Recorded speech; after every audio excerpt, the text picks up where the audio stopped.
Mi pareja me obliga a punta de pistola a grabar vídeos pornográficos con hombres desconocidos, que juran matarme a mí o a mi familia si no hago lo que ellos quieren. Me utilizaron como una muñeca hinchable. Me levantaban y me colocaban donde y como ellos querían. Nunca me había sentido tan humillada, desgraciada y asustada. Me hicieron sentir que era basura. Tenía 13 años, estaba jugando con mis hermanas cuando entró un hombre al que yo conocía.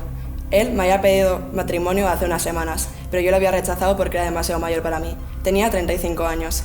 Entonces vi cómo me echaba algo en la cara. Ardía, me dolía todo. Era ácido. Me dejó heridas para siempre, aunque no me mató. Tenía 11 años cuando mi padre comenzó a abusar de mí, pero con 18 años me encerró en el sótano durante 20 años, que ahí fue cuando me liberó la policía.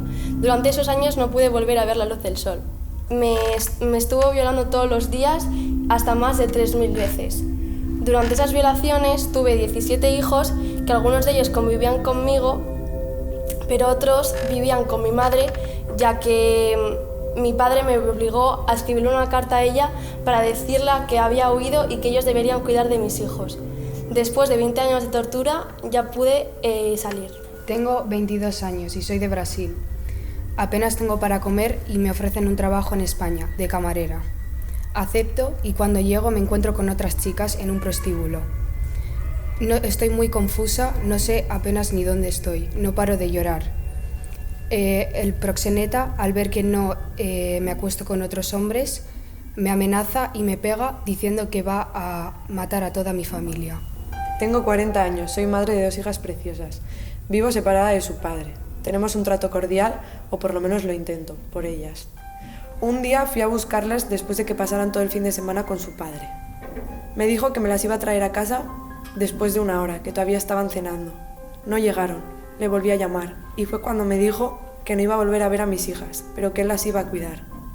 Unos días después apareció mi hija mayor en el fondo del mar, ahogada por su propio padre. No sé dónde está mi otra hija y no sé dónde está el propio padre. Lo tenía todo planificado para que el dolor me durara toda la vida. Después de 11 años le dije que no quería que me pegara más, que era mejor que nos separásemos. Él me dijo que lo nuestro era amor o muerte, y que en la pelea que íbamos a tener, el que ganase iba a ser el que estuviese vivo. Se abalanzó contra mí y no podía respirar. Siendo maltratada, me robó todos los instintos para poder defenderme de los malos tratos, pero no pudo robarme el instinto de la maternidad. Escuché a mi hijo de 9 meses llorar, entonces hice todo lo que él quiso.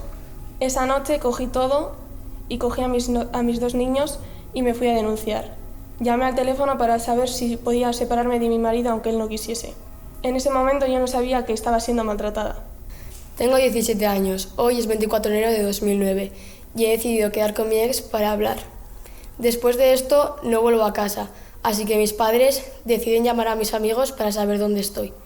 Ellos les dicen que sigo con Miguel. Miguel me lleva a su casa y en ella tenemos una discusión muy fuerte, por lo cual Miguel agarra un cenicero y me lo estampa en la cabeza. Con ello provoca mi muerte. Posteriormente, mis amigos Samuel y Cuco deciden ayudar a Miguel a deshacerse de mi cuerpo, del cual aún no se sabe dónde está. Esta es una de las versiones dadas por Miguel Carcaño y esto sigue siendo una pesadilla para mis padres, ya que no saben ni dónde estoy ni qué me pasó realmente. Y lo cuento yo porque Marta del Castillo no puede. Aunque pague la deuda, tendré que seguir prostituyéndome para poder sobrevivir. Lo cuento yo porque la víctima sigue sufriendo.